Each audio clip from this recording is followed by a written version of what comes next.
Welcome to Sober Sunrise, a podcast bringing you AA speaker meetings with stories of experience, strength, and hope from around the world. We bring you several new speakers weekly, so be sure to subscribe. We hope to always remain an ad-free podcast, so if you'd like to help us remain self-supporting, please visit our website at sober-sunrise.com. Whether you join us in the morning or at night, there's nothing better than a sober sunrise. We hope that you enjoy today's speaker.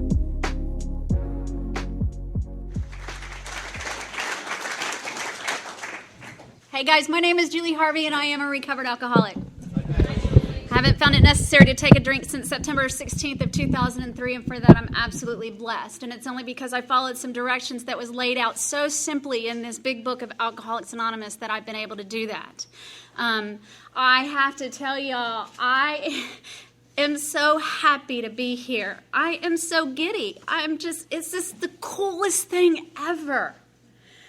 My home group is a primary purpose group in Dallas, Texas, and when I started there, I was like one of 8 women, and I've watched it grow, and there's like 50 women there now, and it's the coolest thing because they're out carrying the message, and they're out doing the deal, and what a difference it makes in our life, and what a difference it's made in mine. I called my sponsor, Crusty Cliffy, yes, and yes, I have an old male sponsor, and gosh, if you don't like it, talk to your sponsor. Go to a 10-step. That's all I can tell you. I called him up, and I'm like, oh my gosh, Cliff, like I got to spend 2 hours in the car with Larry and Paula, and I want to take them home. I want to wrap them up and take them home. They're so awesome. Thank you so much. Thank you all for having me. Thank you for all the work that it takes to get these deals together. I understand. It's so cool. I was listening to you talk, and it's so cool to be such a little part of such a big thing. You know, and I think in Alcoholics Anonymous, we always come in here, thinking that we're the most important person in the room. And then we work some steps and we realize we're so low on that totem pole. And the longer we work the steps, the more we realize that's the truth. Cliff said hello to everyone, and he's just so delighted that y'all are here, and I can't tell you how delighted I'm here. I actually have been to meetings in Beckley, West Virginia, back in 92, 91, 92, 93. I would come up and visit all my family's from West Virginia. So let me tell you, my great-grandfather died from getting drunk and on his little moonshine and laid on some tracks and passed out, and a train ran over him. That was but I think my great-grandmother was so tired of opening the cellar and throwing him in there and locking it up, so maybe she was all right with that. I don't know. I mean, true story. Like, I come from, like, the drunks, moonshine, West Virginia drunks, and I freaking love it. Like, I love being here. I can't even tell you. I just want to go out there and go in some hills and climb trees. I do. That's just me at heart. I'm a tree girl. Let me back up just a little bit. Let me tell you a little bit, just a little bit about myself. And the thing is that I tried to get sober in Alcoholics Anonymous for 13 years, and most of my story actually is in the rooms of Alcoholics Anonymous. I started drinking at the age of 15, and not like everybody, but I drank alcoholically the first time I drank. We had packed up, and my dad moved us to Houston thinking it was a better place to be raised, I guess, or around his family. And so, good life. My dad was awesome. My mom was great, as she could be. I grew up with 3 brothers who I absolutely loved to run around with, and life was good. And then at the age of 15, I took my first drink, and I drank 6 tall boys in 45 minutes. It was like I couldn't get enough. Like the first one, I'm like, oh my God, my cousin's looking at me like going, buddy, you're like 85 pounds, so this is not going to be good. He was taking me to this Def Leppard concert. So yes, they were in then, like brand new, like fun times. And so that I always say alcohol kind of preserved me. And so I proceed to get sick through the whole entire concert, and I miss everything. But all I know is I woke up and I'm like, oh my gosh, when do I get to do that again? That was so much fun. Like for the first time in my life, I did not care what I said.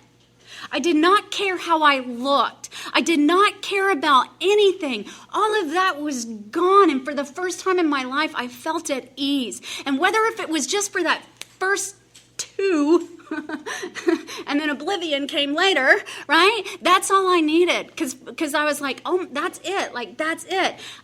Going back home, and I'm not a bad kid, so I wasn't one of those kids that snuck out all the time. I didn't want to be in trouble. My mother was mean. You did not cross my mother. And so I tried to stay on the straight and narrow. So I learned really quick how to control it, because at 16 till 17, I got out of high school, 18, I could control it when I want, like control meaning I could say weekends only, right? Now, once I started, I couldn't stop. So I got out of high school and the drink was on.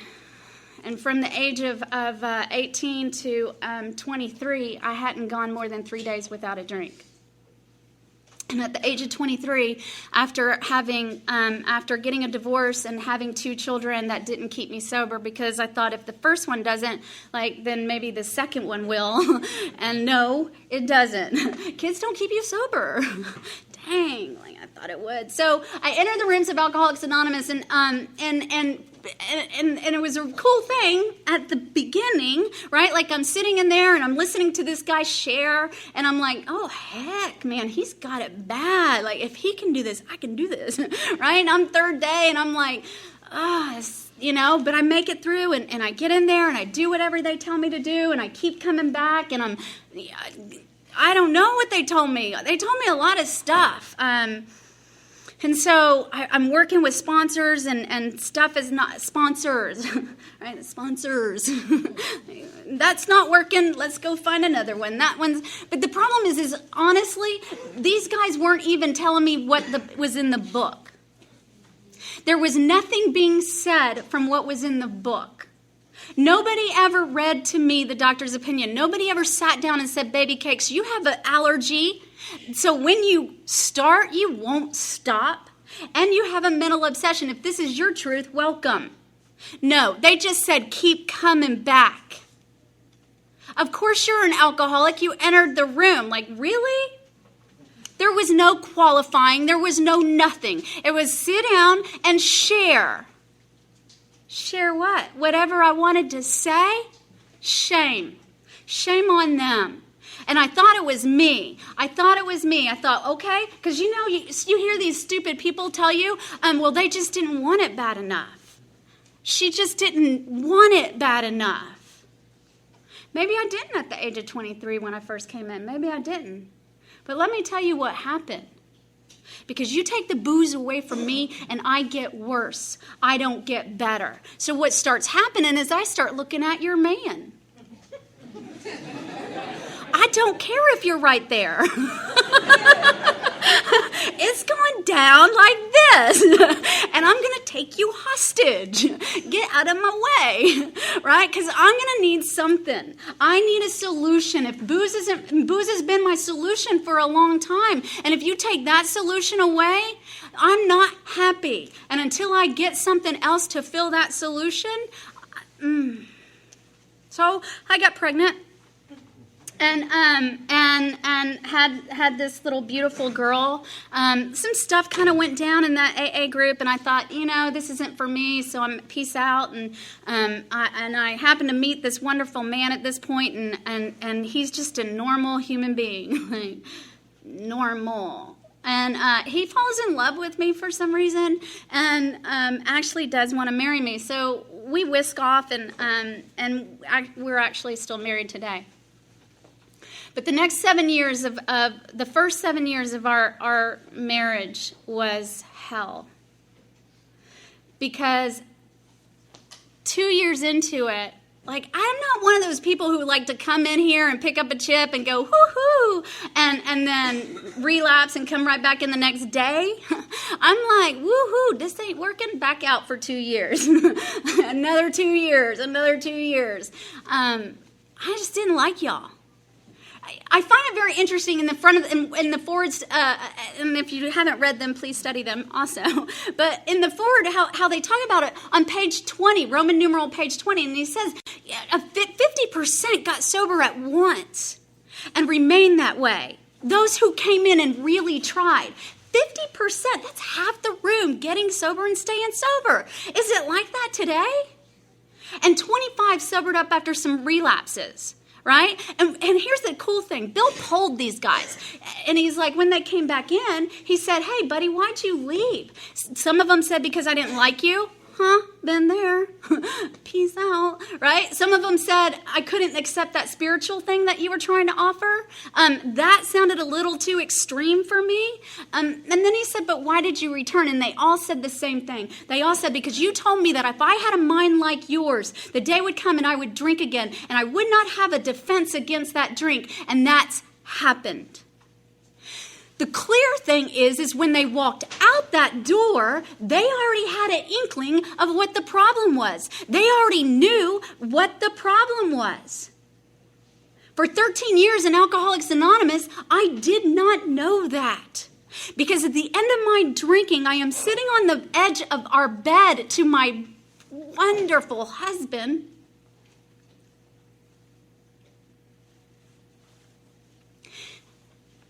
And I said to him, I cannot make you any more promises. I can't. I'm done with the promises. I'm going to drink and I don't know why. And he didn't either. He did not know why either. But he knew he couldn't help me because he had tried.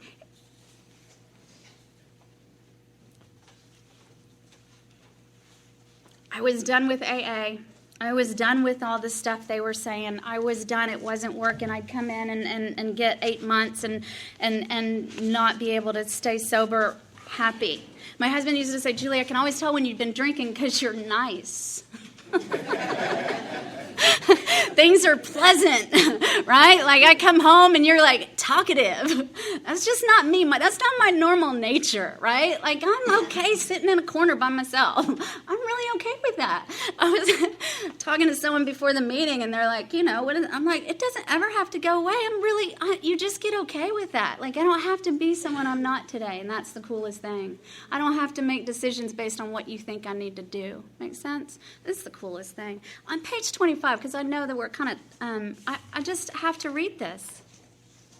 On the bottom of that page, it says, if you are as seriously alcoholic as we were, I think that's the question.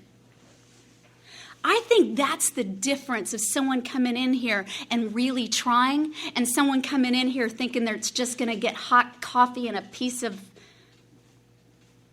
cake.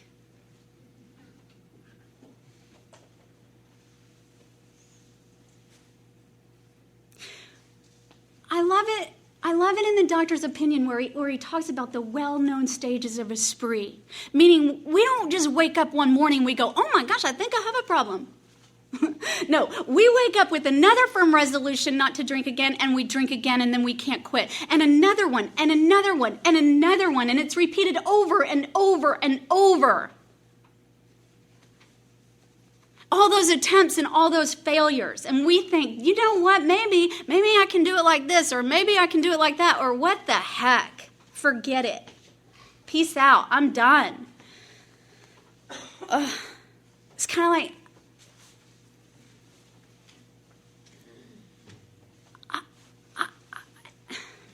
we always want to look at the alcoholic as this way or this way, and they lost everything. And I always hear this bottom word. Well, when they reach their bottom, guys, bottom is in the grave. That's where a bottom is. So quit looking for a bottom.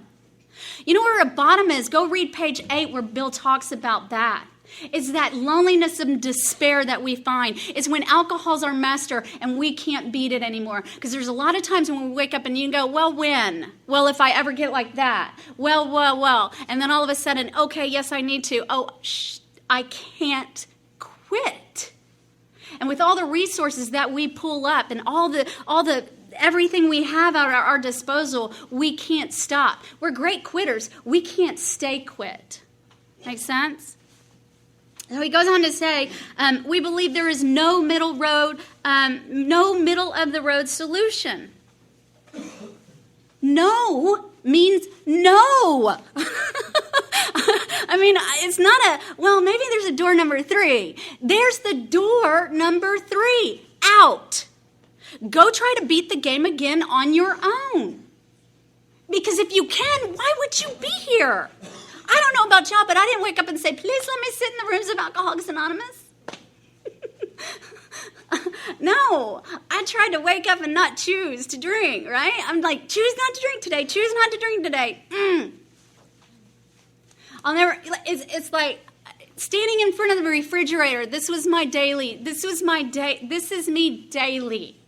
Standing in front of the refrigerator, rocking back and forth. Sometimes tears coming down my face, going, please don't do it. Please not today. Please help me. No, not today. Open the refrigerator. Hand on the bottle. Can I not just do it today? Can I not just do it? Can I wait till after carpool? Can I wait till after carpool? No. And I'm drunk again. And that's what's repeated over and over. We are in a position where life was becoming impossible, and if we had passed into the region from which there is no return through human aid, we had but 2 alternatives. We're not talking about where life was impossible with everything else. Like, oh my gosh, I can still get dinner on the table. Oh my gosh, I can still get this. Like when I was 23 and I first entered Alcoholics Anonymous, I had lost my job. I had been evicted. I had a car that I couldn't even pay for. I had lost everything. I had absolutely nothing.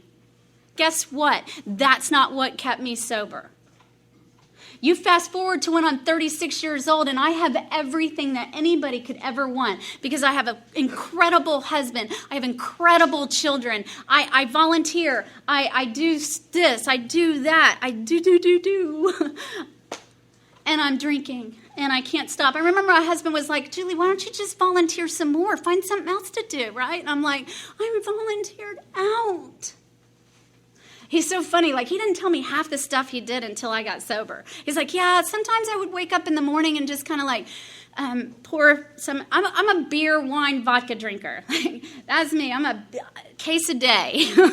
And so he was like, I get up in the morning, I just pour a few of your beers out. And I'm like, why'd you do that? You know I'm going to go back and buy more. He's like, it just made me feel good. I bet there's some people in this room tonight who can understand that. God bless you. I love my families. If it weren't for the families, some of us wouldn't be here. Bless each and every one of you. Thank you for being and supporting. If it weren't for my husband today supporting me in this program, I wouldn't be here.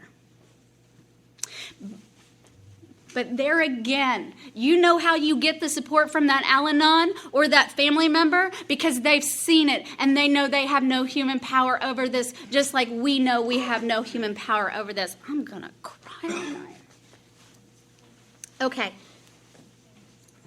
Because there is no return through human aid, we had but 2 alternatives. One was to go on to the bitter end, blotting out the consciousness of our intolerable situation as best we could. The sad thing is that's what people do.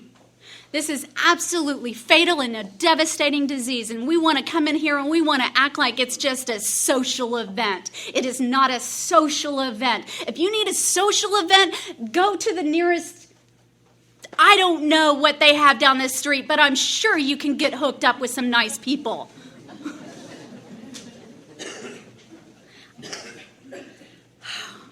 It's the one thing that irritates. I did not come to Alcoholics Anonymous for friends. I didn't. I came here to find a solution for my problem. And all I was hearing and all I was being taught back then was to come early and decorate for the party. To come and go play baseball and go, let's go bowl and let's go have coffee. I cannot get sober with coffee. I wish I could, and I'm not saying I don't like my coffee, but it's not keeping me sober. I'm going to say it. I'm going to say it. Ugh. Women are the worst. We like to come in here and we like to fix our people up. Like we have the power to do that. Sorry, sidetrack. It's not ours. Quit having coffee. Start working some steps. Okay. So here's another. To accept spiritual help. Oh, that seems extreme. Now, it's kind of like Bill was talking about. Some of these guys left because of the spiritual program. And I don't care where you are in this. I don't care if you're atheist, agnostic, or I'm over here and I'm like, I believe, right? I believe more than you, so you can't help me. There's the problem. I'll never forget standing up in a meeting and going, well, if this is a spiritual program, I'm so good. I don't need y'all. Like, right? And I walk out the door and I'm drunk again. Clearly there's something I don't have. It's all what we think we know. It's all what we think we know. We come in here with what we think we know. And if logic and reasoning were it, and if just some great self-help books were it, and doctors and therapists were it, and I tell you, I love the doctors, I love therapy, I love it all. I do. But it's not going to get me sober and keep me sober. There's this, I read this thing the other day, and it says, what it takes to sustain sobriety is quite different from what it takes to initiate sobriety. And isn't that the truth?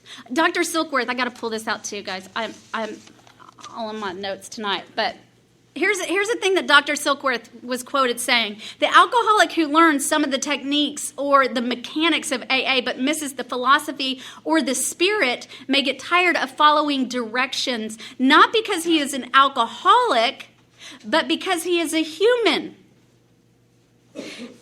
And we all come in here smart. We all come in here with brains, right? But we're so darn smart, we're going to figure it out one more time.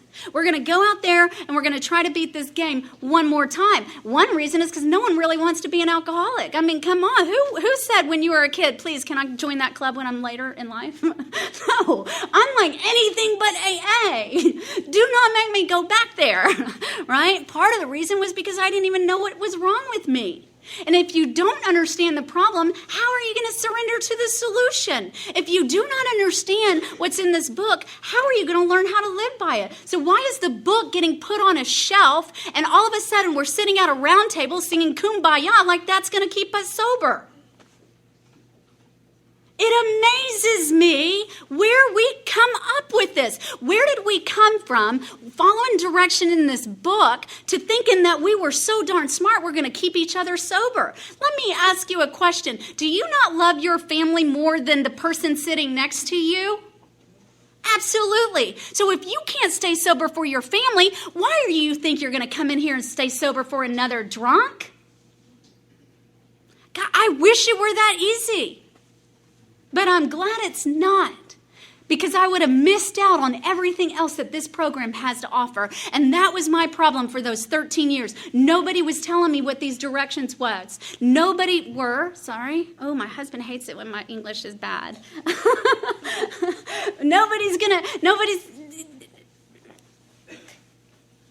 Never forget going. I was 8 months sober, and we come in here and we get smelling better and feeling better and looking better, and yes, I start getting a little pokey again, and everything's good in the house. Sorry, I know. That's just me though. So like all of a sudden I'm like going down the street. When I used to like dodge those. Okay, and here's another thing that used to get me. Those chicks with the Coors Light like big signs and it's all sweating and they're all hot, and I'm like, dang, dodge it. don't look, right? And then the next thing you know, I'm grabbing a few hands and singing Kumbaya, and I'm like, hey, look, I can look at that. I have what it takes. I. And the next thing I know, I'm absolutely miserable. I hate everybody around me. I hate my husband. I hate my kids. I hate my life. I hate everything. And I finally go to the liquor store and I finally get a drink. And I finally have an ease and comfort that I needed. We're all looking for an effect. Why was it that I kept going back to that drink? Why was it? Because my mind tells me it's going to give me an ease and comfort like nobody's business. And that's what it does. I mean, come on, guys. We can be without the booze. We can all detox. We're all great detoxers. We're all great quitters. The problem is we can't stay quit. So we get all detoxed and everything's jiving and you start wanting that drink in a minute. We're in the car, on the bicycle, got foot, whatever, right? We're headed to the liquor store. And as soon as we pull up or open that door, it's like, just a little bit better.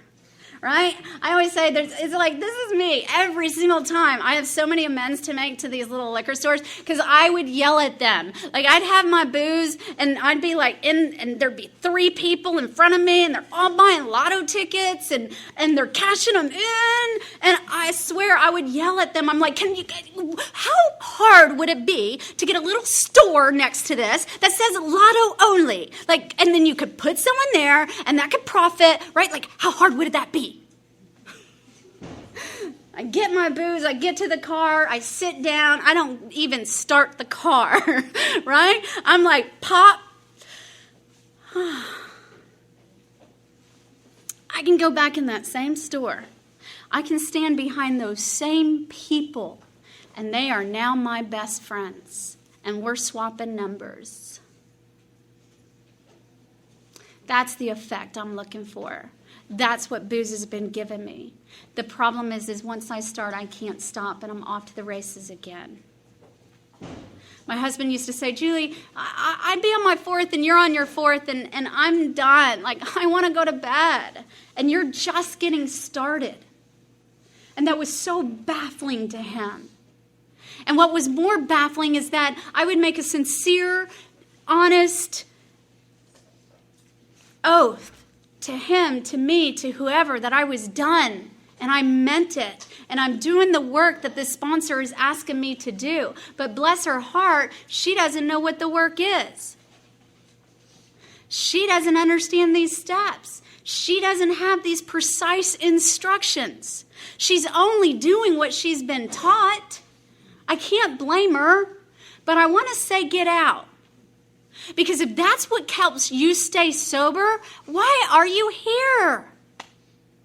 If you don't have to come in and do this, why are you here? If I don't come in and do this, I don't get that personality change. I will find a personality change, or I will kill my husband.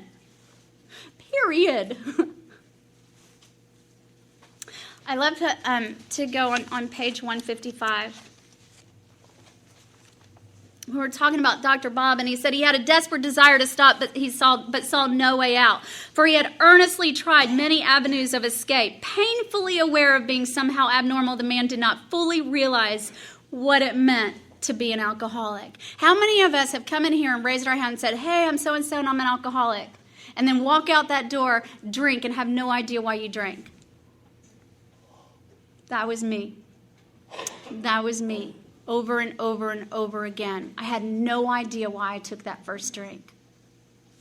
I used to hear, oh, the first drink gets you drunk. That's the only thing I'll say today, because it does. Like, it is the first drink, because it sets off the physical craving, and then we're off to the races again. And I'm drinking till midnight, 2 a.m., whenever it says.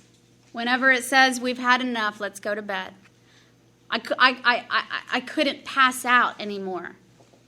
I couldn't pass out. We were talking earlier. Little Larry likes to go down to the store or the bars around here. I go to my backyard. I am a backyard drinker. We don't go anywhere.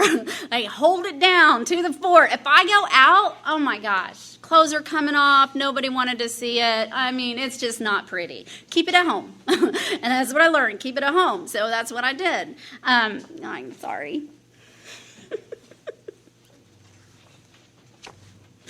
Go back on page 20, on 25. Here's the coolest thing. I actually saw a whole bunch of people in here with big books. Like, that is so delightful. I can't tell you. You come to our home group, and we have this little bucket just in case you forgot your book.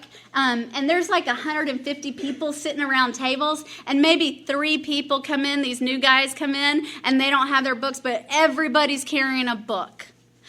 Everybody's carrying a book.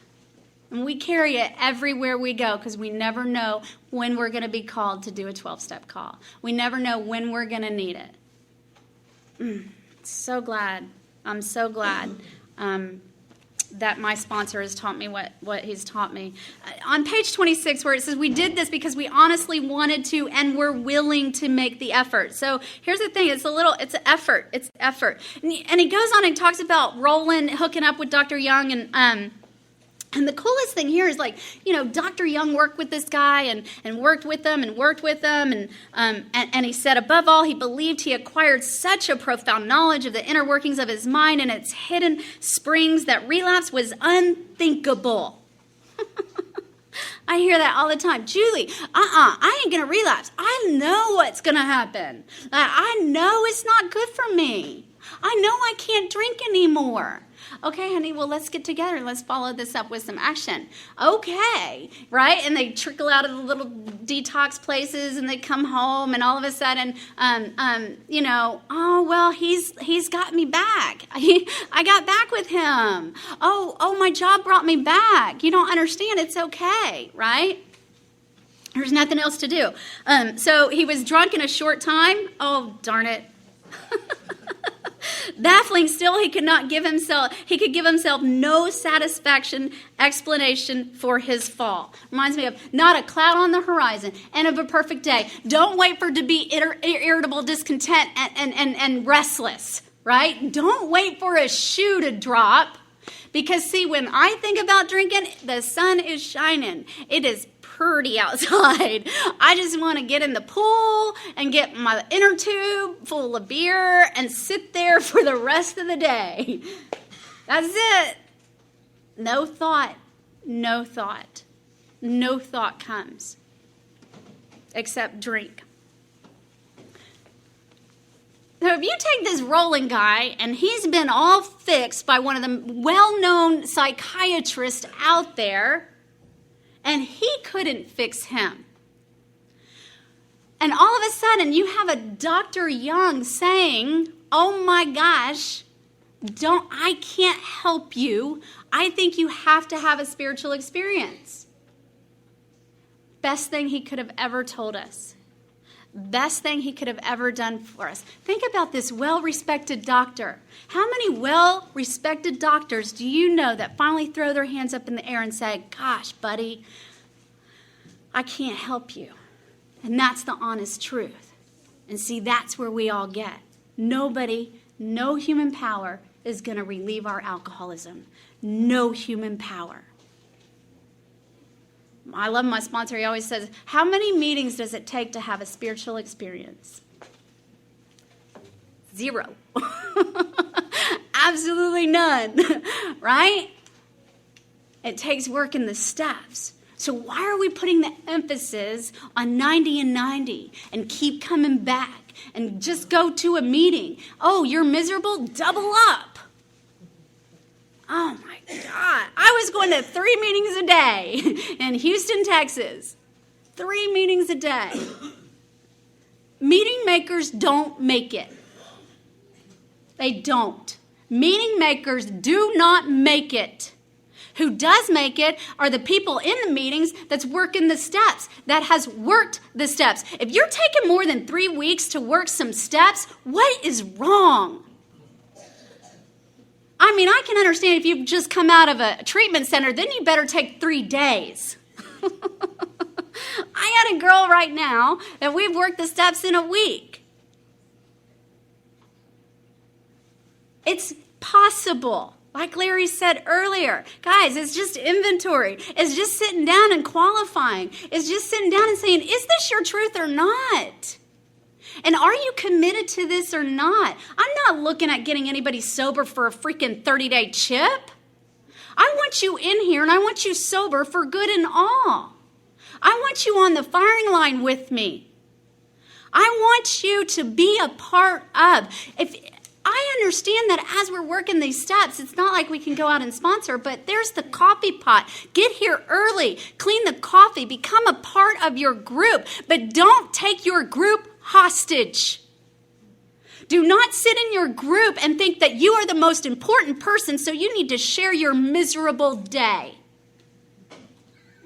If you don't start pulling these guys with the vision, then they're all going to go. And the problem is guess where we see them? We see them in the treatment centers, and that's why they're getting so darn full, because AA quit doing their job of sobering people up, and they had to start going to treatment centers because they don't believe AA doesn't work.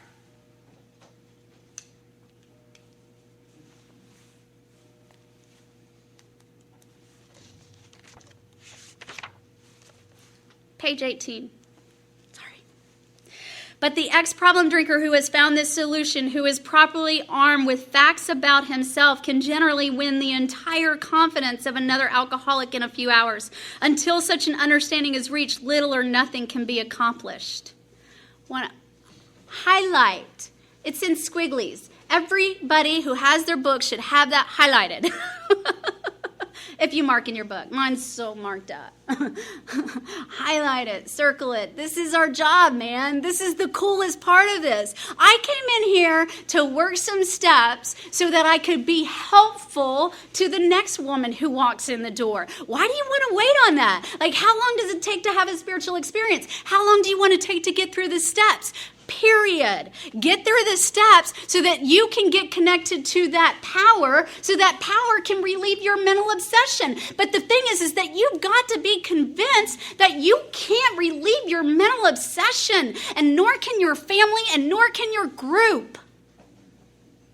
God can.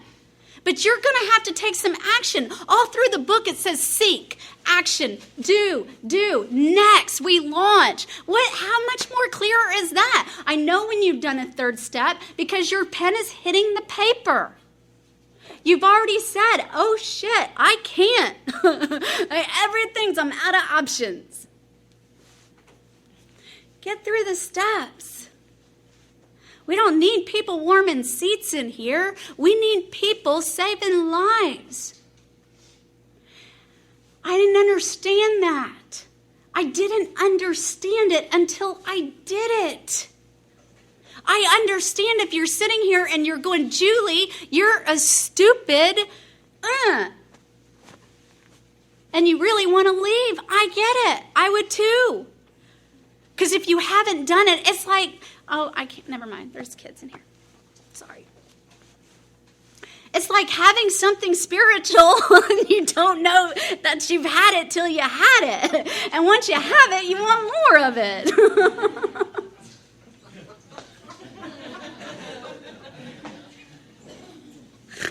I think I'm funny.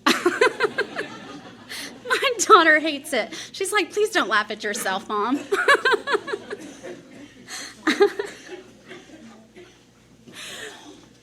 And we come in here and we have a responsibility.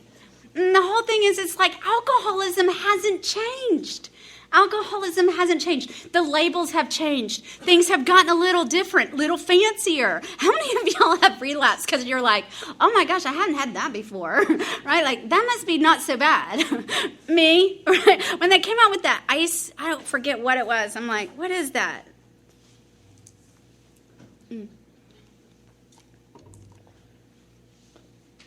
alcoholism hasn't changed. We haven't changed. So why has the responsibility of the sponsorship changed? Why has the responsibility of membership changed? I love our home group. Man, we keep all of our meetings open so that people can come in and study with us and learn. And we crack open that book when, I'll tell you, I am the sweetest thing.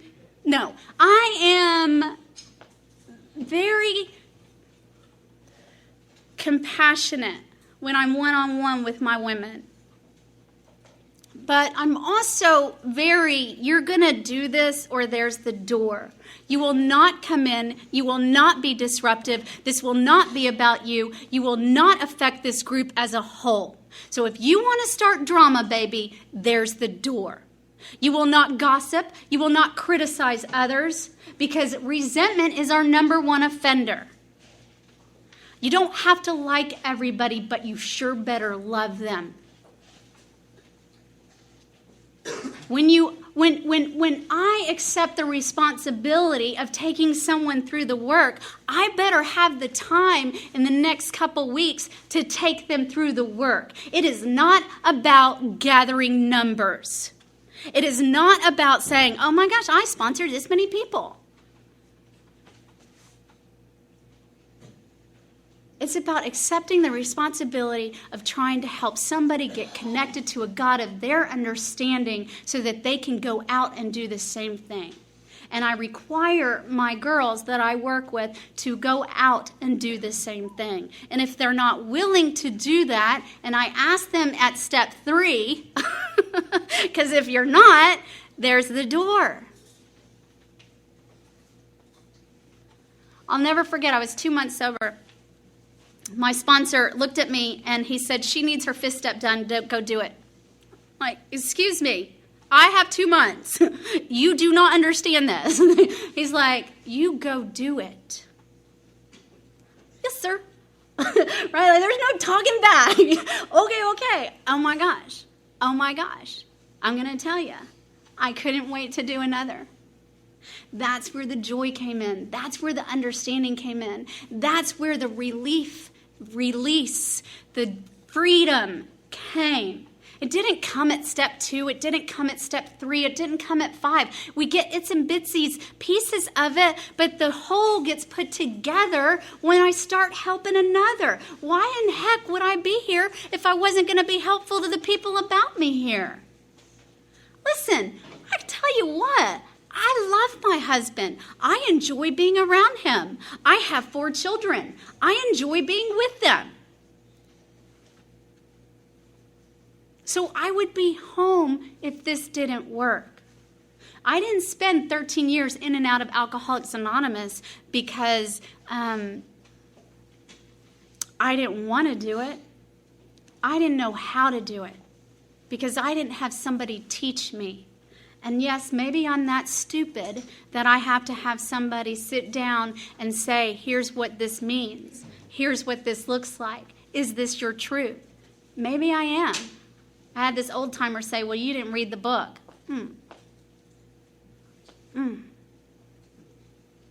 You know, I'll tell you, I don't know how they got it back in the day when this book was mailed to them.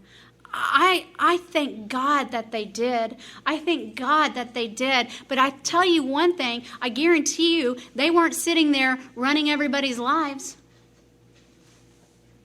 They weren't sitting there tiring themselves down trying to get someone sober. If you're trying to get your protege sober, who got you sober? Did your sponsor get you sober? Or did you come to your sponsor going, oh my gosh, I'm out of ideas. I don't know what to do. Help. Right? Like, sign me up for that. My sponsor, as I was doing my 5th step, right after I was done, he said, okay, now I want you to go to the board and I want you to find a place to carry the message. I said, okay. So I went to the board, and we're lucky enough to be in the middle of Dallas, Texas, and it's so cool that you get to go out to the places that y'all get to go out to here, because the book talks constantly about approaching them. Approach. And I'm going to tell you, it's still the same today. You may have AA on every street corner today, but there are a lot of people in jails, hospitals, institutions that have never been approached, or that have been here and will never want to come back. So that's why we go approach them. Most of our members of our group are from treatment centers that we've been able to go out and approach. It's the coolest thing. So I found this wind-up joint and started going, and next thing I know, I picked up another one, and the next thing I know, I picked up another one, and the next thing I know, I'm off carrying the message to 4 different places during the week, and I've got home group 3 days a week, and my husband is at home with our babies every night by himself. That's hard. That's hard on the families. But here's the thing, he was willing to let me go, and I get to work at this little hospital, and I get to do these family lectures, and I'm gonna tell you, I just love the families, because I wouldn't be here and I wouldn't be sober if it weren't for my husband. My husband has supported me more than anything. Supported me out the door to another drunk. My daughter watched girls. My house was a revolving door with girls coming in. I think I'm going to donate my picnic bench that's in my backyard to this little treatment center, and just put, like, this has seen 1,000 fistas, you know? And I'll never forget, my daughter was maybe 11 at the time, and it was, I was a few years sober, or a couple of years sober or something, and beer. We had just had a Christmas party or something, had some beer in the refrigerator, and my daughter opened it, and I got sober when my daughter was 9. This is 2 years later. Kids are more reluctant than the spouses are, and that's just the truth. And if you read To the Wives and Family After, you'll see the experience along with that. That was my experience as well. And so, she's sitting there, and she looks at that, and she's like, "Mommy, I don't like beer in the refrigerator." I said, "Why, honey?" And she said, "Because I don't want you to drink again." And I said, "Okay, we can take it out." And then it hit her. It hit her like a ton of bricks. And she stood back, and it was like a little light bulb going on, and she said, "That's why all those girls come here. Because you help them with this, and then it helps you." Yes, honey.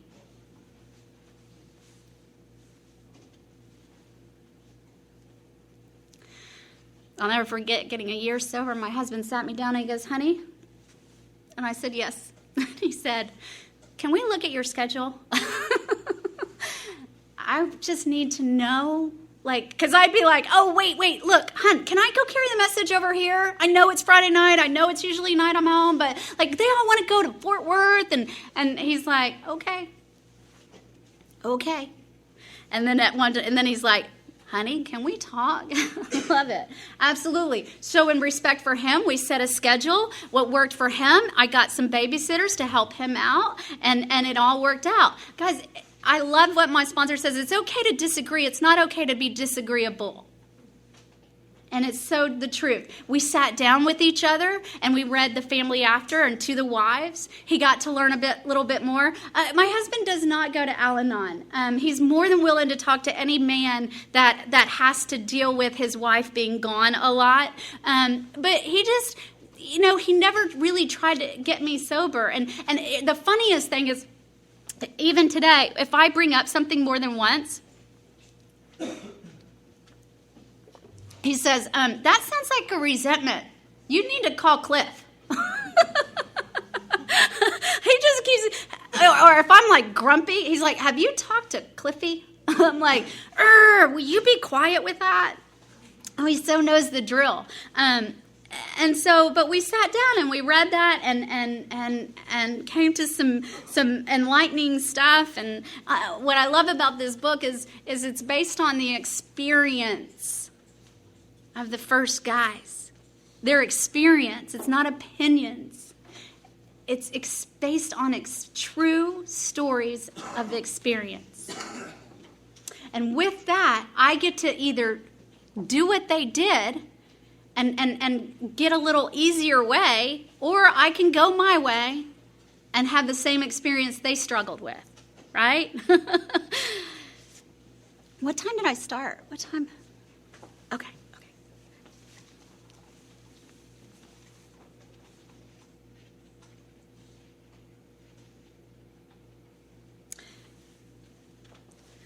So if these guys got together and put their blood, sweat, and tears into a book and came up with the perfect plan to get us sober and remain sober and happy, like how many of us can get sober but not happy or free? My husband said, even though I was gone all the time, he said to me, Julie, you may not be with us as much, but when you are present. You are with us, and I'm okay with this. Because every time before, even when I was with them, I was like, when are they going to leave? How am I going to leave? Who needs to go? How am I going to get it? What do I need to get done to get it? Oh my God. And it was that constant thought in my head of needing a drink. We're not drinking because we want to. We are drinking because we need to. It is not a luxury. It is a necessity. I am not saying, hey, let's go for a party. I am saying, come or not. We've got it here. I'm stocked up. I love these women that, and it's usually women, the women that like get the little 4-pack wine things. What's that about? You know you're going back. Just load up. You know, you're the ones that get those DUIs. Your little happy ass is right back to the store.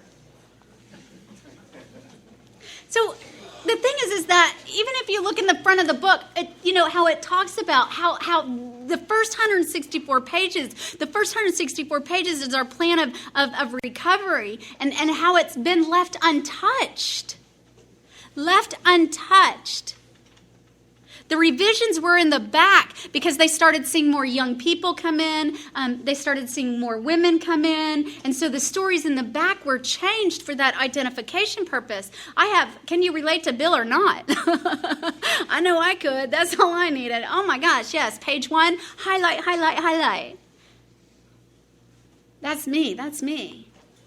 I'll prove to the world I'm important. That's me. I may be drunk doing it, but I'll prove it. Ego. So,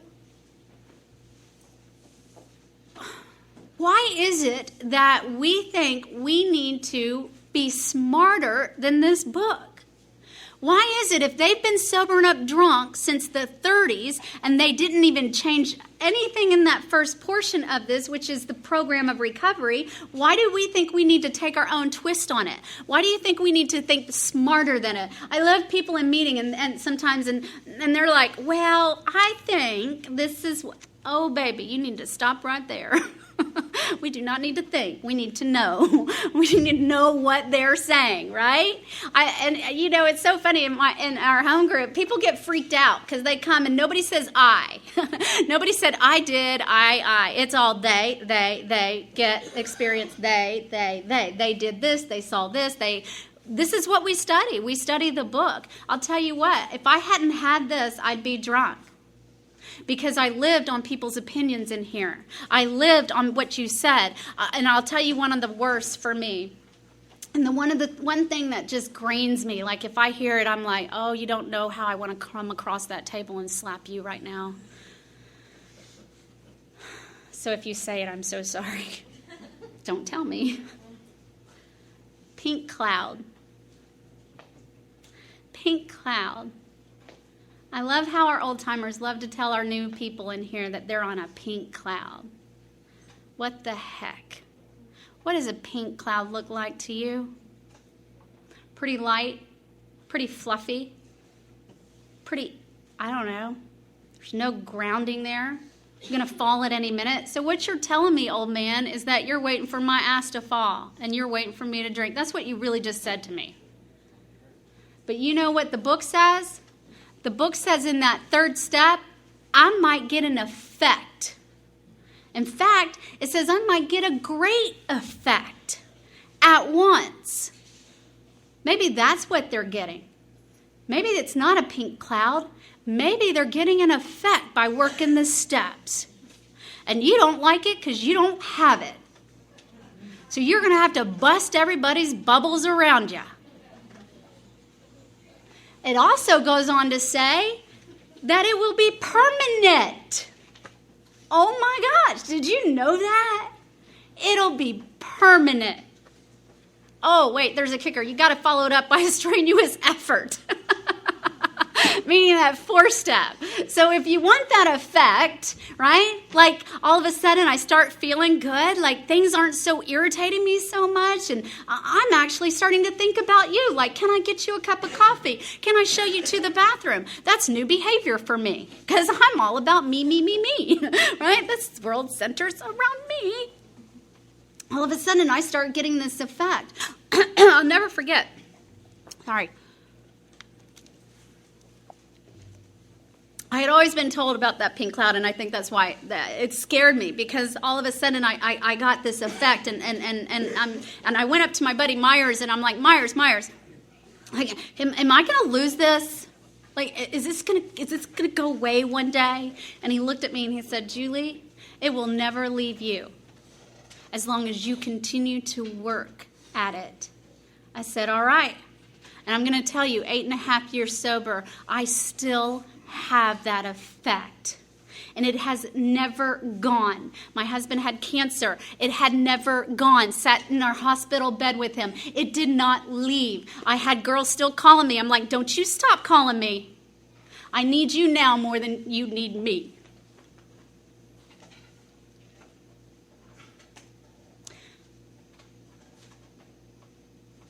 There's only one thing that I know that can keep me sober. And it's another alcoholic, and helping them and pulling them with a vision and working the steps with them. And the coolest thing is all of a sudden their eyes start lighting up. They start changing. Everything starts changing, and they're calling you and they're going, yes, oh my gosh, I was so selfish. I'm like, you know this? You see it? Yes, I've done my job. See, God is going to show you everything. All you have to do is seek. My sponsor doesn't tell me when I'm selfish. My sponsor doesn't tell me nothing. My sponsor expects me to admit when I am. That's it, so that I can stay humble. That's the most humbling part about this. I'll tell you what, I've been in a place in my sobriety where I was admitting nothing. It was the most lonely place to be. And once you start looking around the room and going, he's wrong, she's wrong, they're both wrong. Can't believe they're doing it like that. Can't believe she said that. And then I go out saying, But I'm not telling my sponsor any of this. It's a miserable, lonely place to be. And I thank God that I got out of it. And I was able to humble myself again. And I've had to humble myself many times because I am not the easiest learner at this. I will hang up on my sponsor. I'm like, No, I don't hang up on him. He hangs up on me. Let me get that straight. I tell him what it's like. And he's like, I don't want what you have. Click. I don't know where, we're not arguing. I don't need to argue with you. Oh my God, that man has put up with me, and I'm so grateful that he has. I have been able to be such a small part of such a great whole. And to preserve the integrity of Alcoholics Anonymous, we have to remember that's all we are. Because it's not about us. It's about the new guy walking in the door tonight. It's about the one that needs our help, about the one that needs to be told to be quiet, get through the steps, start working with others. If you're through the steps, start working with others. No, you're not going to know everything, and that's why you have a sponsor. You can call them, ask. Please call them and ask. Like, I thought I knew it already. Call and ask. It's okay. God, the more sober I get, and I used to hear that, the stupider I get. It's so true. I'm going to try to find something. I have no idea what time I started. I have no idea what time it is. On page 153, actually, I'm going to just on page 152, on the bottom of there, it says, you will be bound to them with new and wonderful ties. You will escape disaster together, and you will commence shoulder to shoulder your common journey. Then you will know what it means to give of yourself. It's not about just coming in here and taking. It's about coming in here and commencing to go shoulder to shoulder with us. It's about getting in here and getting on the firing line. It's about getting in here and doing the work, about getting in here and getting to be helpful. And only then will you know what it means to give of yourself, that others may survive and rediscover life. Because what happens is we start seeing how fatal this is. We start burying these people. You bury enough of them and you will see the devastation that alcohol causes. Goes on to say down there, another paragraph, it says, our hope is that when this chip of a book is launched on the world tide of alcoholism, defeated drinkers will seize upon it to follow its suggestions, not the ones I made up. I'm a good talker. I got great opinions, but they will not keep you sober. Many, we are sure, will rise to their feet and march on. They will approach, there's that word again, still at their sick ones, and fellowships of Alcoholics Anonymous may spring up in each city and hamlet, havens for those who must find a way out. How cool of that. Like, that was their goal. That was the vision that they're carrying us with this chip of a book in our hand. So where's the chip of the book gone? Why did we put it on a shelf? And I love my home group because we quit putting it on a shelf and we started studying it and learning what was in it and being good practitioners of it. And what we have is a design of living. It truly is. So that I can come in here and be okay with the group of people around me. I don't know about y'all, but I kind of prefer just to be at home all by myself. I like being alone. I never had a hard time being alone. Being a loner was not my problem. Being with you was. And today, I can come in here and be with you and respect you.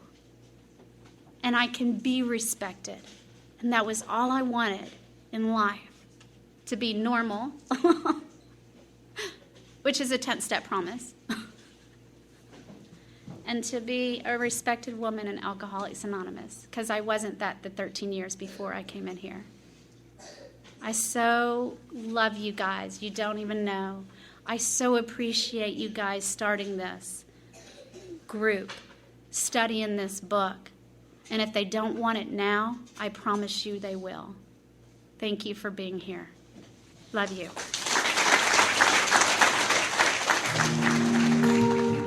Thank you for listening to Sober Sunrise. If you enjoyed today's episode, please give it a thumbs up as it will help share the message. Until next time, have a great day.